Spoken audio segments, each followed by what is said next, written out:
ये optical bench को तो आपने देखा ही होगा, इससे आपने प्रैक्टिकल किया ही होगा। प्रैक्टिकल तो विज्ञान की जान है, पर जब हम थ्योरी को सीधे प्रैक्टिकल लैब में ले आते हैं तो वो हमको ज़्यादा रोमांचक नहीं लगती। एक्चुअली हमको थ्योरी को अपने डेली लाइफ एग्जाम्पल से जोड़ना चाहिए, जिससे कि वो ज़्यादा रोमांचक लग सके। आपने तो क्रिकेट देखा ही होगा। जब क्रिकेट में बैट्समैन बॉल को हिट करता है 4 या 6 के लिए, उस समय जो बॉल की गति होती है वो होती है प्रोजेक्टाइल मोशन, जिसकी ऊंचाई और दूरी निर्भर करती है उसके एंगल, इनिशियल वेलोसिटी और ग्रेविटी पर। वैसे ही जब खिलाड़ी बॉल को कैच करने के लिए अपने हाथों को पीछे लेता है तो उस समय वो टाइम पीरियड को बढ़ा देता है, जिससे कि उसको चोट कम लगती है। और यदि बॉल लुढ़कते हुए जाकर बाउंड्री पर रुक जाए तो वहां पे काम कर रहा होता है फ्रिक्शनल फोर्स और ग्रेविटेशनल फोर्स। आपने देखा होगा कि जो स्पिन बॉलर है वो ज़्यादा दूर नहीं दौड़ता, पर फास्ट बॉलर बहुत दूर से तेजी से दौड़ता हुआ आता है, और ऐसा करने से वो अपनी काइनेटिक एनर्जी बॉल को ट्रांसफर करता है, और इसीलिए जब बैट्समैन उस बॉल को हल्के से भी टच करता है तो वो बॉल बाउंड्री के पार जाती है।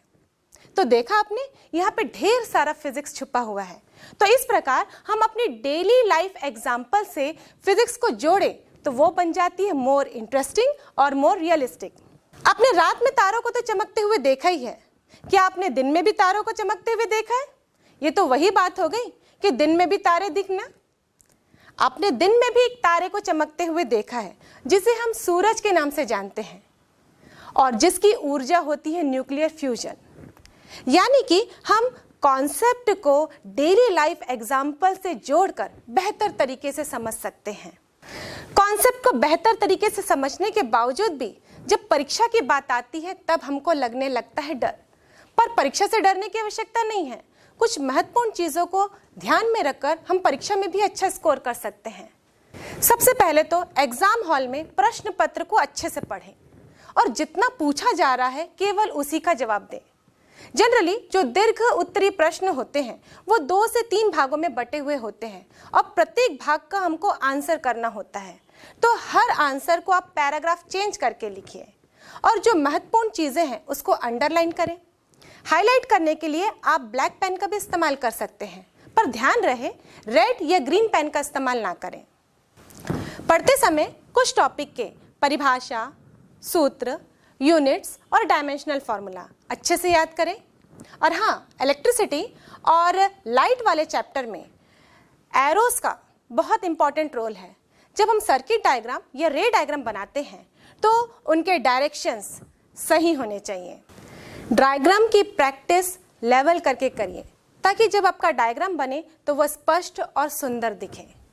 इसी प्रकार जब डेरिवेशन की भी प्रैक्टिस करें तो स्टेप बाय स्टेप करें ताकि आप किसी भी स्टेप को बिना भूले फॉर्मूले तक डायरेक्ट पहुंच सकें।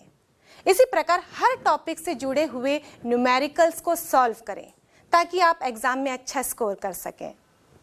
तो समस्या ये है कि कहाँ से पढ़ें और कैसे पढ़ें। तो इसके लिए आप देखिए SCERT छत्तीसगढ़ द्वारा बनाए गए इन वीडियोस को, जहाँ पर कॉन्सेप्ट को बेहतर तरीके से समझाने के लिए है डेली लाइफ एग्जाम्पल्स और हर टॉपिक से जुड़े हुए हैं एनिमेशंस, जो कि आपके कॉन्सेप्ट को और बेहतर बना देंगे। जिन स्कूलों में प्रैक्टिकल लैब का अभाव है वहाँ पर कुछ टॉपिक को समझाने के लिए यहाँ पर है सिमुलेशंस यानी कि वर्चुअल लैब, जहाँ पर आप प्रैक्टिकल्स को होते हुए देखेंगे। साथ ही हर टॉपिक से रिलेटेड है सॉल्व्ड एग्जाम्पल्स, न्यूमेरिकल्स, जिससे कि आप एग्ज़ाम में भी अच्छा स्कोर कर सकेंगे। और हाँ, ये सारा कुछ अवेलेबल है YouTube के चैनल PTD छत्तीसगढ़ में।